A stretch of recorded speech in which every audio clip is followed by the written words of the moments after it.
오늘 제가 로마서 9장 14절부터 29절을 본문으로 삼아서 하나님께 불의가 있느냐라는 제목으로 말씀을 전할 때 이 말씀이 사실 굉장히 어려운 말씀입니다.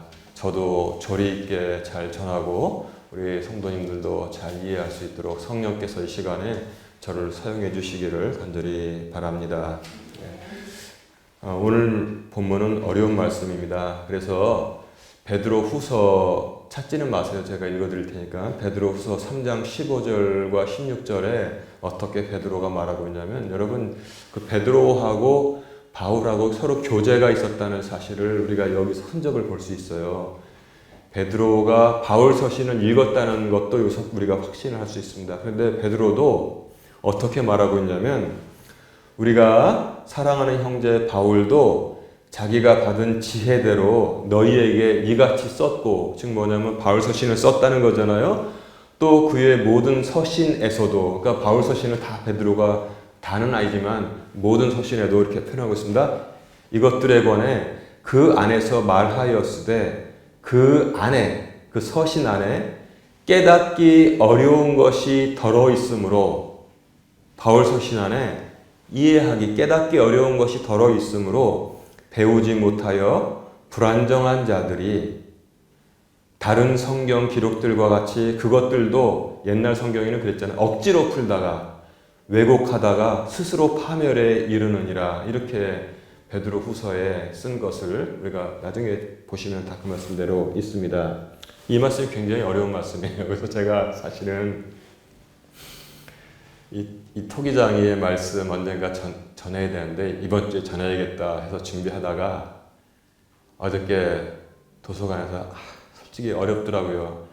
저는 이해를 그래도 하는데 어떻게 이걸 조리 있게 전할 수 있을지 어려워요. 그래서 요새 이게 인터넷 보면은 이 말씀 다른 목사님들은 어떻게 전했나 봤더니 뭐 그렇고, 미국 유튜브도 봤더니 거기선 세미나까지 하더라고요. 이 말씀을 세미나를 하는데 그것도 또 어렵고 해서 사실은 또 본문을 바꿨습니다. 바꿔서 준비를 하다가 그렇다고 또 이거 비겁하게 이렇게 하나씩 밀리기 시작하면은 어려운 말씀 나올 때마다 저기 하면 어떡하냐, 한번 어떻게 하든지 한번 다시 전해보자 해서 이제 이렇게 준비를 했는데 잘 들어주시기 바랍니다. 이 말씀을 보면요, 하나님 뜻이 있고요. 그 다음에 인간에게는 하나님께서 뭘 주셨냐면은 자유의지, 인간의 뜻을 자유롭게 행하라는 자유의지를 주셨어요. 이해하시죠? 자, 하나님의 뜻이 있습니다. 인간도 자유의지를 가지고 생활을 합니다. 그럼 이 세상의 역사는 하나님의 뜻대로 돌아갈까요? 아니면 인간의 뜻대로 돌아갈까요? 이 질문의 핵심이, 이 말씀의 핵심이 바로 이것으로 단축될 수 있다고 봅니다. 자, 세상은 하나님의 뜻대로 돌아갈까요? 우리 인간들의 뜻대로 돌아갈까요? 답을 내리기가 사실 어렵죠. 어려워요. 자, 지금 이스라엘하고 이란하고 또 전쟁을 했어요. 저는 이제 몰랐는데 아침에 이제 일어나서 방송을 트니까 이것부터 긴급 뉴스로 나오길래 봤더니, 이스라엘에다가 맨 처음에 그 탄도미사일 그거 팍 쏘면은 로켓처럼 생겨가지고 옛날에 아폴로 같이 생겨서 이렇게 곡선을 그리면서 가는 걸 갖다가 탄도미사일이라고 그래요. 요 탄도미사일.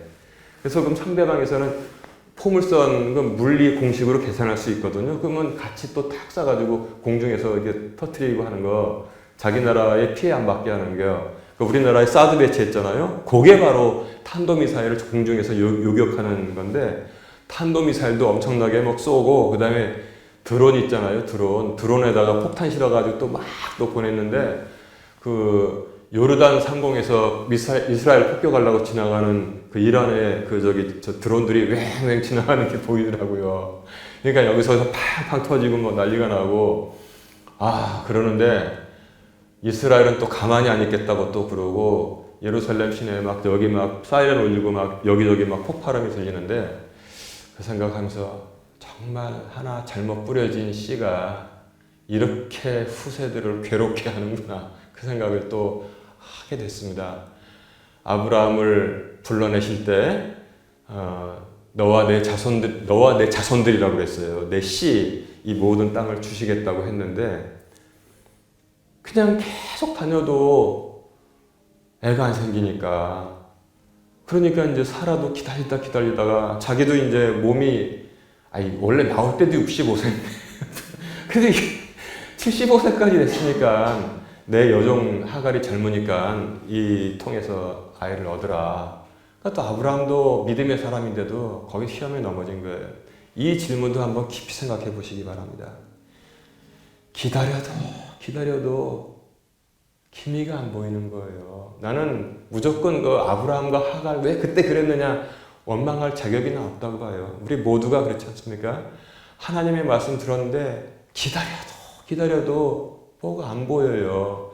그러니까 차선책으로 그렇게 해야겠다 해가지고 해를 얻었어요. 그래서 얘가 그러니까 사람들이 시험을 당합니다. 하나님께서 사람을 약 올리는 것도 아니고 나중에 또 나타나셔서 내년 이맘때 너에게 애가 있으리라. 그러니까 아브라함, 믿음의 조상 아브라함도 뭐라고 말했냐면 이스마엘이 나라고 하는 건 그냥 밥이나 주세요 그런 뜻이에요. 그러니까 고기 말고요 밥이나 주세요 지금 그 얘기예요. 이스라엘이나 하나님 앞에서 잘 살길 바랍니다. 약간 아브라함도 실망과 마음에 약간 꼬인 거 있잖아요. 그거를 하는 거예요. 여러분 우리도 대화할 때 꼬인 말 할 수 있잖아요. 우리는 바로바로 캐치하잖아요. 성경이라고 없겠어요? 이스마엘이나 주 앞에서 잘 살길 바랍니다. 그랬어요. 그랬더니 아니라 내 씨 자유한 여자에게서 난 씨라야 내 자손이라 불리리라. 근데 아브라함이 조금 이렇게 좀 섭섭했다가 그걸 믿었어요. 세상에 또 이 영감이 또 그걸 믿었습니다. 그랬더니 하나님께서 100살 된 사람이 사람은 안 믿었, 뒤에서 웃었어요. 100살 된 사람이 그것을 믿었더니 주님 나는 지금 70대도 60대도 아니고요 100세입니다. 100세. 내 몸이 죽은 것을 나도 느낍니다. 그런 거는 언제 갈지도 모르겠어요. 근데 주님 그렇게 말씀하시니까 나 그거 믿겠습니다 했어요. 그랬더니 하나님께서 아브라함의 믿음을 그의 의로 여기셨다고 성경에 써주셨단 말이에요. 믿어서 의롭게 된 거예요. 똑같습니다. 우리가 무슨 대단한 의인이겠어요? 다 거기서 거기지. 하나님 보시기에는 저 교도소에 있는 사형수나 우리나 다 똑같은 죄인이에요. 근데 우리가 예수님을 믿음으로 말미암아 의인이 된 거예요. 그래서 제가 요새 얼마나 감사한지 몰라요. 저도 이제 나이가 이제 60 넘어서 40이면은 죽음 생각 안 하고 20대는 죽음 생각 안 합니까? 언제까지 하나님께서 살게 해주실지 모르지만 나는 참 감사하다. 내 사랑하는 친구도 2년 전에 보냈고 좀 있으면 또 기일이 오는데 하나님 나는 정말 주 안에서 소망이 있어서 이 땅에서 어려운 길 다 지나왔어도 저는 참 소망이 있습니다. 감사합니다. 혼자 있을 때 내가 정말 진심으로 감사합니다. 내가 지금 예수님을 알지 못한 존재로 지금 살아가고 있다면은 아무것도 모르고 그냥 신나게 친구들하고 놀고 그러고 살아가겠지만 그게 얼마나 무서운 미래를 가지고 있는지 사람들이 모르고 있는 거예요. 왜냐하면 성경 말씀이 나오잖아요. 세상 임금이 누굽니까? 마귀잖아요. 사람들의 눈을 다 가려가지고 멸망길로 그냥 꿀꿀꿀꿀 하고 가는데 끝나는 순간 다 이게 되돌이킬 수가 없다는 것입니다. 자, 근데 세상은 아까 지금 전쟁도 일어났는데 전쟁이 일어난 것이 하나님의 뜻일까요? 아니면 이란에 있는 사람들이 지금 또 복수하느라고 할까요? 그러니까 이게 끝이 없어요. 왜 전쟁 또 지금 폭격을 했냐고 했더니 그 시리아 가깝잖아 이스라엘하고 거기에 이란의 영사관이 있었는데 이스라엘이 거기에다 폭격을 했다는 거예요. 비행기 보내가지고 폭탄을 떨어뜨렸다는 거예요. 그러면 겉으로만 보면은 아니 왜 영사관은 그 나라 영토와 마찬가지인데 그 멀쩡한 영사관에다 그 폭격을 해가지고 이 사단을 불러일으키냐 할 텐데 그게 답답한 거죠. 내면 들여다보면 가깝잖아요. 그 안에서 돈 내주고 뭐 하면서 다 이스라엘 치라고 헤즈볼라라는 그 무장단체 있잖아요. 그래서 계속 거기서 지령을 내리고 그런 거예요. 그러면 뻔히 아니까 이놈들 도저히 안 되겠다 해서 폭격을 했는데 그럼 겉으로는 우리나라 영사관을 폭격했어? 그럼 우리도 공격할 거야. 우리도 배 뺏을 거야. 이런 식으로 나오는 거예요. 자, 이게 그러면 우리는 심각한 질문을 합니다. 이게 하나님 뜻으로 일어나는 이 난장판이 되는 걸까요? 사람들 지금 그 분노로 일어나는 난장판이 될까요? 이 질문을 성경은 던지고 있고 세상의 철학자들도 이것을 답하려고 많은 노력을 했다는 것입니다.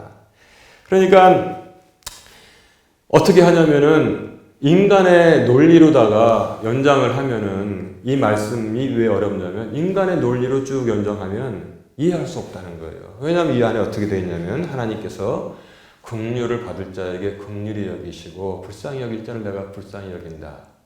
그러면 사람은 뭐 할 수 있는 게 없어요. 맞아요. 사람이 뭐 할 수 있는 게 없다고 성경이 써 있습니다. 그리고 또 뭐 어떤 예가 나오냐면 내가 바로, 옛날 성경에 바로라고 했잖아요. 이제 원래는 파라오입니다. 파라오를 강팍하게 해서 이 주의 이름이 온 세상에 널리 퍼지게 파라오를 세웠다는 거예요. 그러면 이제 바로 이제 바울도 이 질문을 대신해 주잖아요. 아니 그러면 10절에 19절에 그러면 내가 내게 말하기를 이제 이게 지금 답하는 거예요. 어찌하여 그분께서 여전히 허물을 찾으시느냐? 뭐 잘못한 게 뭐 있어요? 사람이 우리는 시킨 대로 한 것뿐인데 하나님 뜻대로 하는 건데 누가 그분의 뜻을 거역하였느냐? 하나님이 그렇게 하셨는데 하나님 뜻을 내가 어떻게 거역을 해요? 그래서 나는 이스라엘 백성들을 괴롭힌 거고요. 그 다음에 유다도 할 말이 있어요.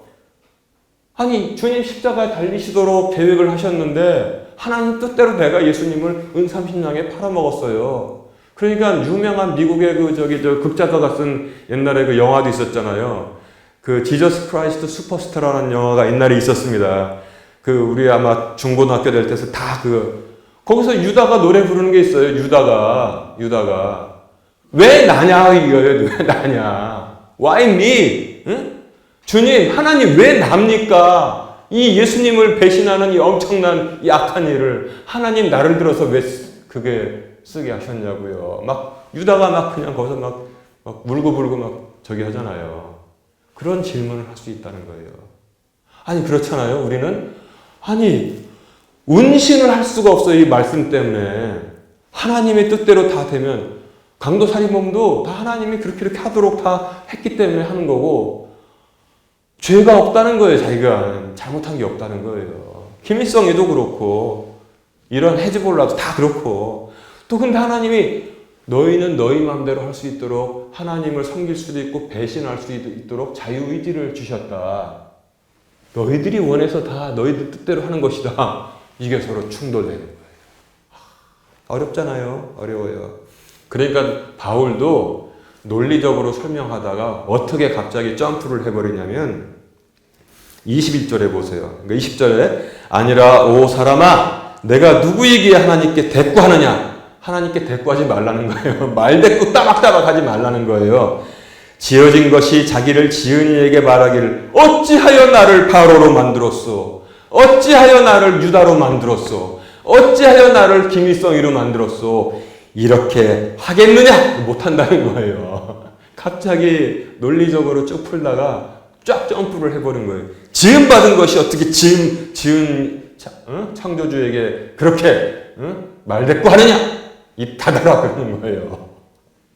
여기 보면은 우리가 이제 표면적으로 보면 이 말씀 보면 야 바울이 논리로는 밀리니까 입 닫아 말대꾸하지 마 이렇게 나가는구나 이렇게 생각할 수밖에 없어요. 사실 인간으로 보면은 그리고 이 바울이 이렇게 말합니다. 비장의 무기 21절에 토기장애가 같은 덩이의 진흙으로 한 그릇을 만들어 존귀에 이르게 하고 다른 한 덩이를 가지고 만들어서 수치에 이르게 할 권한이 없느냐 이렇게 지금 바울이 말하는 거예요. 그러면 또 할 말이 있죠. 계속하면 왜 나는 오강으로 만들어가지고 평생 오줌이나 똥이나 담고 살게 하시고, 같은 진흙으로 쟤는 아주 진귀한 요리 그릇을 만들어가지고 맨날 평생 아주 좋은 요리만 먼저 맛보게 하십니까? 나는 똥맛 오줌맛만 보고 사는데, 야, 토기장이가 그러면 진흙 가지고 그렇게 만들 권한이 없어? 모든 걸 요리 그릇 만들어야 돼? 이렇게 지금 바울이 답하는 거란 말입니다. 그래서 어렵다는 거예요. 논리로 쭉 연장하니까 안 된다는 거예요. 그러니까 논리로 세상 사람들이 또 이 말씀 가지고 우리 신앙인들을 공격할 때 많이 써요. 우리는 잘못 없다는 거예요. 그렇게 만들어졌다는 거예요. 하나님은 엄청난 컴퓨터 프로그래머시고 다 프로그램을 하시는 거예요. 이렇게. 그래가지고 나쁜 짓 할 사람은 나쁜 짓 하게 하시고, 또 선한 일을 할 사람은 선한 일을 하게 하시고, 또 얘는 또 복음을 전하게 하시고, 얘는 선교사로 나가게 하시고, 얘는 뭐 기술자가 되게 하시고, 뭐 이렇게 해가지고, 얘는 또 예수 믿을 코딩을 다 해가지고 딱 해서 코딩대로 돌아가게, 사람들은 로봇처럼 살게 하셨는데 무슨 잘못이 있느냐. 우리가 길에 가다가 차 몰고 가다 과속해서 사람 들이받으면은 경찰에서 그 차 체포해가지고 끌고 갑니까? 그 운전한 사람 끌고 가지? 그렇게 말대꾸를 한단 말이에요. 그러니까 바울이 이제 이걸 설명을 하는 거예요. 그런데 이 말씀에서 어려운 말씀인데, 미국 목사들도 세미나를 하고, 저도 그걸 참 참고해 보려고 하고, 근데 굉장히 좀 어렵고, 한국 사람도 특히 어려워요. 근데 말입니다. 일본 사람들한테는 이 말씀이 굉장히 이해가 잘 된대요. 특이하잖아요. 일본 사람들한테는 이 말씀이 굉장히 이해가 잘 간대요. 그렇지 하면서. 그거 신기한단 말이에요. 왜 그런가 했더니, 일본인들이 가지고 있는 분수의식이라는 게 있습니다. 분수의식. 그 사람들은, 나는 그냥 농사꾼으로 태어났으니까 농사꾼, 사무라이 지나가면 이렇게 머리 숙이고, 나는 사무라이로 태어났으니까 칼 차고, 주군을 위해서 전쟁터에 나가서 목숨을 바치고, 이걸 내 명예로 알고, 내가 전쟁에 치면 그냥 죄송합니다, 주군 쪽으로 절하고 칼 빼가지고서 배 이렇게 또 올려가지고 자기 내장을 다 하고 푹 죽고, 나는 이걸 위해서 태어났고, 또 나는 국수집이면은, 라면집이면 우리 집은 라면집 해가지고 그냥, 나는 우리 집은 라면 그릇으로 지으신 거야. 우리 집은 사무라이 칼로 빚으신 거야. 그러니까 일본 사람들은 이걸 기가 막히게 이해를 잘한대요. 그래서 여러분, 그 일본에 보면은 1000년 된 떡집 있어요, 세상에. 1000년 된 떡집. 그거 어떻게 해야 했더니, 그 집은 1000년 동안 떡만 만들어서 구워서 파는 거예요. 그래서 길 건너에도 또 하나, 이제 우리도 서로 원조집이라고 그러잖아요. 거기도 하나 생겼어. 그것도 500년이야, 그것도. 그래서 그 떡집 그 며느리가 지금 그걸 하고 있는데, 물어봤더니 우리 멧돼지부터 와서 지금 1000년 됐다고 그러는 거예요. 관광객들이 가서 그 떡을 사 먹으려고. 근데 아니 어떻게 이렇게 쭉 해왔습니까? 했더니 우리 집 가업이 떡집이고요. 떡 구워서 파는 게 별거 있겠어요? 이런 말을 해요. 떡 구워서 파는 게 뭐 별거 있겠어요? 하지만요, 그래도 우리는 떡집입니다. 요 말을 하는 거예요. 떡 구워서 파는 게 별거 있겠어요? 그래도 우리는 떡 구워서 팝니다. 그래도 최소한 우리는 떡집은 됩니다. 이렇게 말하는 거예요. 그러니까 일본 사람들한테는 이 로마서 9장의 요 말씀이 기가 막히게 이해가 되는 거예요. 그러나 역동적인 한국 사람들 특히 이 말씀을 이해하지 못해요. 왜 나한테는, 나는 왜 부잣집에 태어나지 못하게 하셨고, 왜 나는 날 때부터 병을 가지고 나게 하셨고, 이해가 민족 특성상 이해하기 힘들다는 것입니다. 일본 사람들은 멀쩡히 도쿄에서 대기업 히다치니 도시바니 아들이 그 부장까지 승진해가지고 잘 다니다가도, 얘야 이제 아빠가 이제 몸이 예전 같지 않아서 내 어미도 그렇고 내가 이제 라면집을 더 이상 못하겠구나 그러면 네 아버지 알겠습니다 하고 그날 사표를 내고선 다음 주에 짐 싸가지고 그 시골로 가서 라면집 대신 한다는 거예요. 그러니까 그 가업이 계속되는 거예요. 우리나라 같으면 아빠 제가 라면 하게끔 이놈아 정신 차려라 서울에 있어 내려오지마 이렇게 할 텐데 거기 그거 한다. 그러니까 이 가깝고도 먼 나라 이 희한한 똑같은 저기를 가지고 있는 거예요. 그래서 세상 사람들이 로마서 9장을 이해하기 힘들어합니다. 로마서 8장까지는 그래서 그 어떤 미국 목사가 써놓은 글을 읽어보니까 로마서 8장까지는 아스팔트 위를 우리가 고속도로를 타고 달려왔습니다. 그런데 로마서 9장은 비포장도로를 지금 가게 생겼습니다. 이렇게 말하는 거예요. 여러분들 이제 다 신앙생활 쭉 권사님들 되셨으면 이걸 이해할 수 있어야 돼요. 저도 이걸 어떻게 전할까 해가지고 좀 딴 말씀으로 돌아가려고 하다가 전할 건 전해야겠다 해서 이제 전하는 겁니다. 자, 제가 그래서 이걸 뭘로 비유를 할까 하다가 왜 어려운가 봤더니 이걸로 제가 비유를 하려고 해요. 여기 보면 컴퓨터가 있잖아요. 저 컴퓨터 안에는 세상의 모든 컴퓨터 안에는 기본적으로 세 가지 장치가 제일 중요한 게 있습니다. 하나는 뭐냐면 CPU라고 하는 중앙 처리 장치라는 게 있어요. 이게 저라고 쳐요. 제 머리가 지금 CPU입니다. 그리고 주 기억 장치라는 게 있어요. CPU가 뭘 가지고 자료를 가져와야지 뭐 일을 할 거 아니에요. 주 기억 장치가 요 책상이 바로 주 기억 장치입니다. 또 하나가 뭐가 있냐면 보조 기억 장치라는 게 있어요. 여기 책상에다 모든 걸 널어놓고 할 수가 없잖아요. 그러니까 이 책장이 저게 보조 기억 장치입니다. 그러면 이제 어느 날 제가 컴퓨터니까 주인이 오늘은 어떤 작업을 시켜야겠다 그러면 저기서 프로그램이란 걸 꺼내와요. 책 하나를 꺼내와가지고 여기다 펴놓잖아요. 이 주기억 장치에다가. 그러면 제가 그것을 보고 시키는 걸 갖다가 작업을 하는 겁니다. 작업을 하고 그리고 이제 작업이 다 끝났잖아요. 그러면 저장해라 그러면 이걸 다시 새롭게 다 쓴 거를 거기다가 저장을 하는 게 바로 컴퓨터예요. 자, 제가 오죽하면 이걸 비유를 해야겠다 생각을 이제 했잖아요. 이 컴퓨터 안에 들어가 보면은 ALU라는 게 있어요. 요놈이 제일 저기 하는 거예요. 이 머리 중에서도 핵심 ALU는 뭐냐면 A는 에리스메틱이라고 해서 그 산술이 있잖아요. 산술, 에리스메틱. L은 뭐냐면 로직, 논리, 유니트란 말이에요. 그래서 이 컴퓨터가 하는 일은 그거예요, 그거. 계산하는 일. 계산하는 일. 주판 튀기고 막 계산하는 일. 그거 하나 하고 두 번째는 논리를 가지고 일을 하는 거. 계산과 논리를 못해요, 컴퓨터는. 계산과 논리를 하니까 사람을 이해하지 못해요, 컴퓨터는. 사람의 감정을 이해하지 못한다. 우리도 계산할 수 있죠. 주판을 드리거나 제가 이 계산기를 드리고선 뭐 덧셈 뺄셈 다 드리면 다 할 수 있잖아요. 눌러가지고 할 수 있잖아요. 그 다음에 논리적으로 자, 오늘 다음 주에 날씨가 좋으면은 우리 야외 예배 가기로 했잖아요. 5월 달에. 야외 예배 갑시다. 다음 주에 보니까 날씨가 맑았어요. 그래가지고 야외 예배를 갔어요. 논리에 맞잖아요. 근데 다음 주에 비가 왔어요. 그래서 그냥 여기서 예배를 드렸어요. 그러면 아니 다음 주에 예배 야외 예배 간다고 해서 목사님 오늘 또 그들도 안 나오던 분들도 나오는데 왜 안 가세요? 이렇게 말할 사람 있어요? 그게 논리란 말이에요. 이게 맞으면 이거 한다. 그건 좋고 근데 이게 안 맞으면은 이거 안 해도 틀리지 않다. 이것도 맞은 거라고 논리적으로 생각한단 말이에요. 이게 논리예요. 컴퓨터가 하는 일은 계산하고 그 논리적으로 일 처리한 두 가지밖에 못하는 거예요. 근데 우리도 다 그거 하잖아요.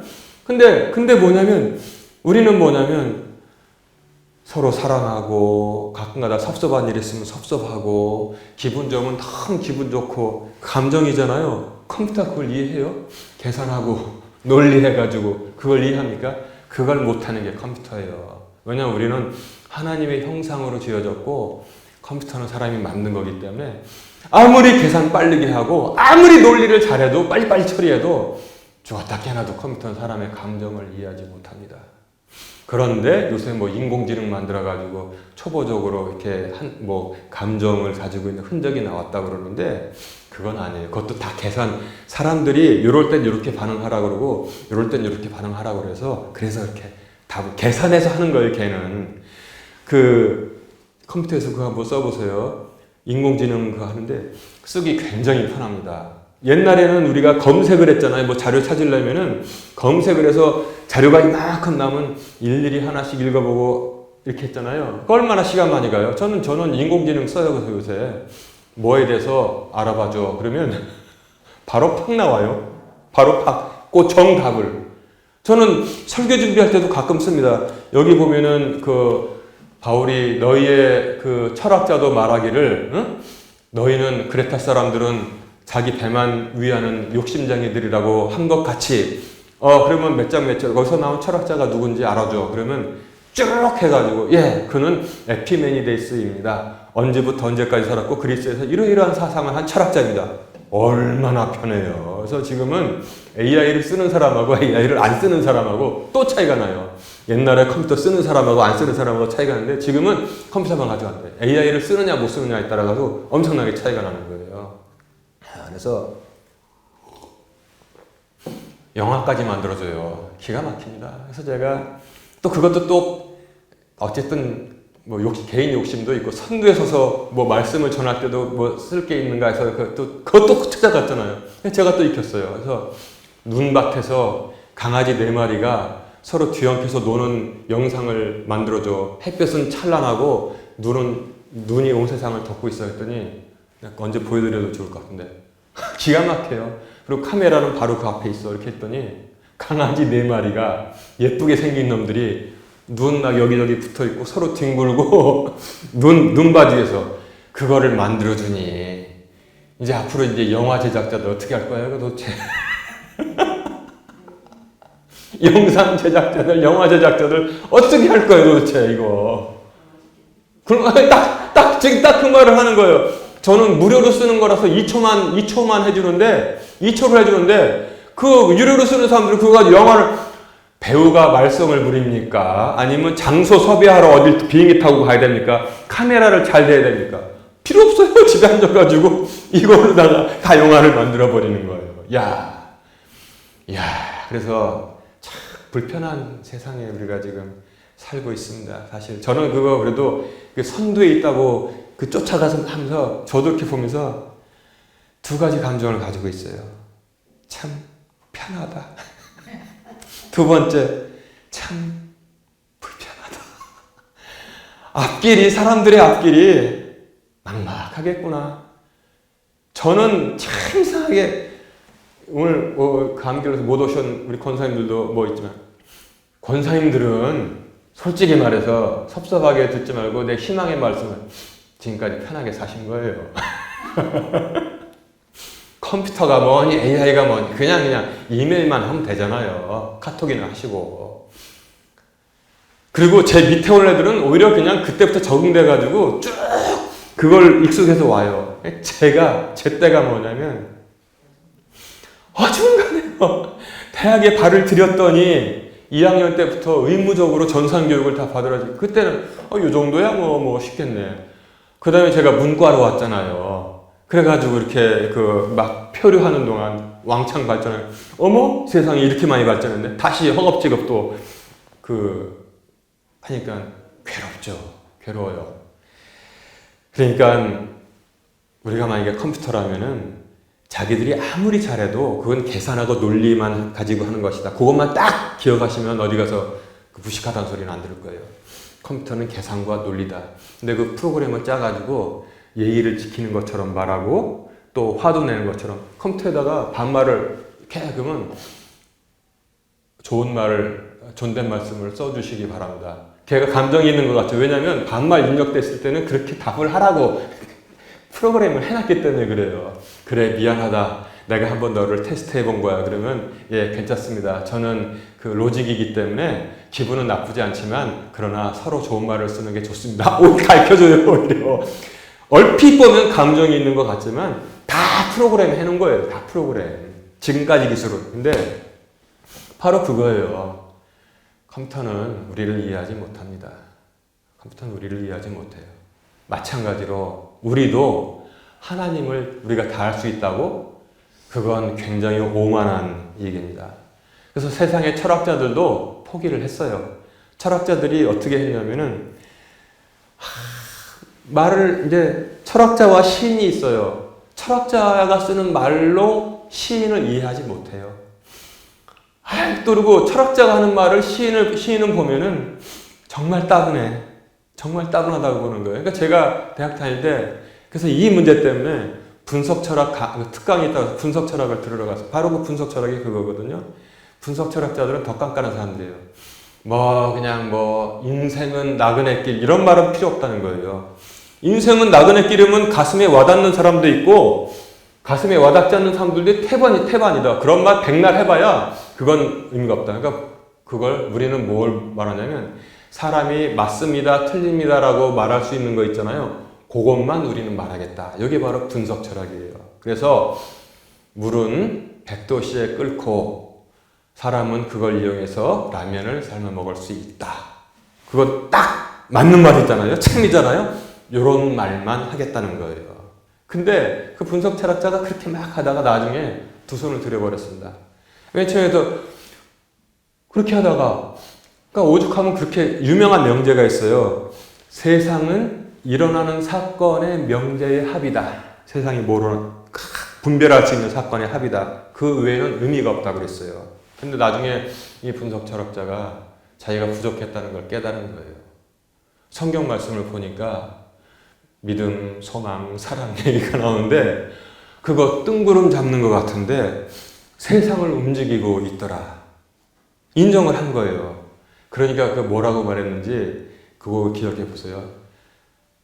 도시가 있고 도시가 이제 분석되는 맞다 틀리다 그런 명제만 있는 도시가 있고 도시 외에 더 넓은 숲이 있다는 거예요. 이 숲에는 숲의 언어가 있다는 거예요. 도시는 도시가. 그래서 내가 지금까지 너무나 좁게 바라봤구나. 구분해서 연구를 해야겠다. 이렇게 얘기를 했습니다. 제가 오죽하면은 컴퓨터와 분석 철학자가 예를 들어서 지금 말씀드리는 것은 이 말씀을 이해할 때 우리는 컴퓨터보다도 더 나은 존재로 하나님께서 허락하셔서 우리가 자유의지를 가지고 살아가게 선물을 주셨습니다. 우리는 로봇가 아니에요. 우리가 교회를 나올 수도 있고 아니면 오늘은 그냥 좀 몸이 찌뿌둥하니까 그냥 집에서 누워서 있어야겠다 이렇게 할 수도 있습니다. 우리가 선한 일을 할 수도 있습니다. 길 가는데 우는 아이가 있으면 얘 왜 그러니? 그러고선 이렇게 도와줄 수도 있고 선한 마음이 기본적으로 있으니까 아니면 저기 어떤 사람이 할머니가 이고지고 가는데 도와드릴 수도 있지만 젊은이 좀 도와주세요 그러면 바쁘지도 않은데 할머니 미안해요 나 바빠요 그러고 뛰어갈 수도 있습니다. 우리는 이걸 주셨는데 이 두 가지가 뭐냐면은 하나님의 섭리로 같이 만나게 된다는 거예요. 하나님의 섭리로. 근데 그 하나님의 섭리는 선한 섭리로 되기 때문에 우리가 밑에서 이래라 저래라 할 수 없다는 것입니다. 즉 분수껏 이해하라. 분수껏 믿으라는 거예요. 그래서 제가 일본 사람들이 분수의식을 제가 말씀하는 겁니다. 사도 바울도 진흙 그릇 있잖아요. 그 분수를 말한 거예요. 분수를. 그래서 토기장이는 하나님이시고 우리는 저긴데 우리가 나름대로 할 수 있는 게 있지만 그러나 세상에 일어나는 모든 일, 나 자신에 일어나는 모든 일을 하나님께 맨날 따지면은 안 된다고 지금 사도 바울은 말씀하고 있는 것입니다. 그래서 이 둘 사이에 뭐가 있냐면은 저는 그렇게 준비를 했어요. 하나님께 관한 믿음과 신뢰가 있을 때 이 두 문제가 다 완전하게 해결됩니다. 하나님, 나 왜 미국에서 태어나서 좀 스포츠카 몰고 다니면서 멋지게 살게 해주시지 왜 겨우 대한민국이에요? 하나님, 우리 집 나도 좀 이병철 이렇게 이씨로 이병철 쪽으로 태어나게 해주시지 왜 우리 집은 요 모양 요 꼴이에요? 그렇게 할 필요가 없다는 거예요. 내가 비록 어려울 때 태어났고 내가 비록 많은 질병과 어려움을 겪었고 내가 비록 정말 몸부림치면서 세상을 살아야 되지만 그러나 나는 빵 사 먹고 싶을 때 빵 사 먹을 수 있고 과일 사 먹었을 때 과일 사 먹을 수 있고 내 의지로 그리고 인생에 가는 모든 길은 하나님을 철저하게 믿고 신뢰함으로 하나님께서 나의 결론을 정말 멋지게 해주실 것이라는 것을 나는 믿고 갑니다. 그게 답이라는 거예요. 나는 그거 믿습니다. 나는 나의 미래가, 나의 결론이, 이 세상에서의 결론이 내가 얼마나 험난한 길을 가더라도 하나님께서 영화롭게 하실 것이라는 것을 나는 믿습니다. 나는 자유의지로 지금 살아갑니다. 자유의지로 하나님의 말씀을 전하고 또 자유의지를 가지고 믿고 또 그리고 안부를 묻고 서로 만나고 하지만 그러나 내가 많은 어려움을 겪었죠. 지금도 권사님도 그렇지만 나 지금 15년째 지금 매년마다 가서 검사 받아야 돼요. 어려운 일 많습니다. 솔직히 힘듭니다. 겉으로 그냥 안 그렇죠 하고 있어서 그렇지. 그러나 제가 가지고 있는 것은 여러분들도 가지고 있을 거예요.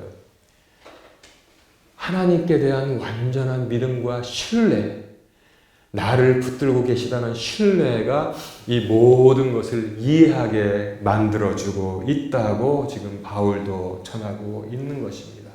그래서 호세아도 인용했지만 그 앞으로 가면은 여러분 욥기를 읽어보세요.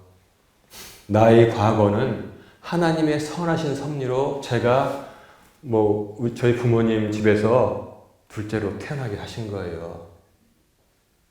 하나님의 놀라운 섭리로 아버지가 돈을 잘 벌다가 신앙을 떠나서 마음대로 살다가 또 우리 아버지도 사랑하시니까 쳐서 왕창 집안이 망하게 하신 거예요. 그래서 요즘 애들 말로 하면 멍멍이 고생을 하면서 청소년기까지 다 살았습니다. 그 하나님이 선하신 뜻으로 한 거예요. 왜 선하신 뜻으로 했냐면 우리 아버지를 안 치시면은 아버지를 구원할 수 없기 때문에 그렇습니다. 제가 고생하는 것은 우리 형제들이 고생하는 것은 선하신 것이에요. 겸손함을 배우게 하신 거예요. 배고픔도 알게 하시고 겸손함을 배우게 하시는 것입니다. 그래서 저도 살다가 보면은 어디 지금 밥 못 먹는 애들 저기 하면 저하고 집사람하고 그때는 명절 보너스가 있었거든요. 그건 전에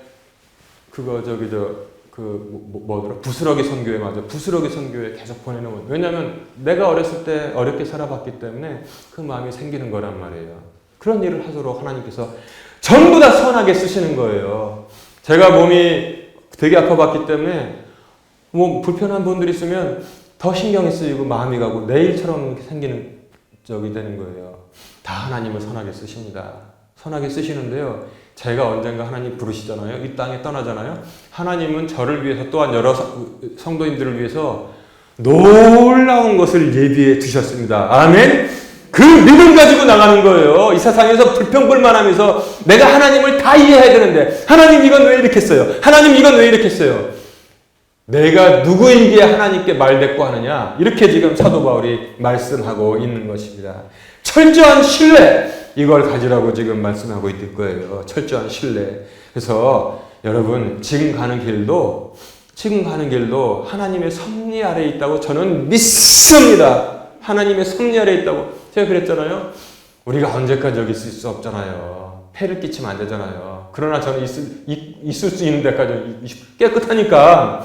그러나 저는 그렇게 생각해요. 이것도 상속할 개인의 적이기 때문에 우리가 언젠가는 있잖아요. 폐 끼치면 안 돼요. 그래서 미리 조그맣게 준비해 놓고 그 다음에 그렇게 해서 갈 때는 깨끗하게 청소하고 정말 감사합니다. 그리고 이제 우리 못 나가요. 이러고 있으면 안 되잖아요. 그걸 추진하고 있는데 어려운 게 한두 가지겠어요. 그러나 지금 가는 길도 나는 하나님께서 예비하시고 인도하십니다. 철저한 신뢰를 가지고 과거도 가고 지금도 신뢰하고 가고 있는 거예요. 우리 미래, 어떡하지? 안 보여요, 길이. 그러나 저는 철저한 신뢰. 하나님은 나를 잊지 아니하신다. 나를 붙잡고 가신다. 그거 가지고 살지. 안 그러면 제가 가진 게 뭐가 있어요. 그걸 가지고 과거도 해석하고 지금도 믿음으로 가고 미래도 용기 있게 달려가는 것이 믿음이 주는 유익인 것입니다. 이처럼 이렇게 영적인 성숙한 성장을 하기를 주님의 이름으로 축원합니다. 이렇게 되어야 되는 거예요. 이렇게 되어야 되는 것입니다. 이거 가지고 살 때 하나님께서 우리가 다 이해하게 하시고 그렇지 하나님께서 세상을 어떻게 모든 사람들 그냥 이병철처럼 만들어 주시겠어. 모든 사람들 다 건강하게 하시겠어. 자유의지를 주셨는데 그거 가지고 선악과 따먹었잖아. 대가를 치르게 하시는데도 불구하고 그 와중에도 가죽 옷을 입히시고 인도하시잖아. 그렇게 하면 마음이 풀리고 정말 감사하게 보이는데 모든 게 왜 이건 이렇고 그거 있잖아요. 하나님 앞에서 절대로 아름다운 모습이 아닙니다. 여러분, 어떤 과거를 허락하셨던, 어떤 길을 가건, 또한 어떤 길로 인도하시건 신뢰, 믿음만을 가지고 걸어가는 그런 복된 성도들 되시기를 주님의 이름으로 축원합니다. 네.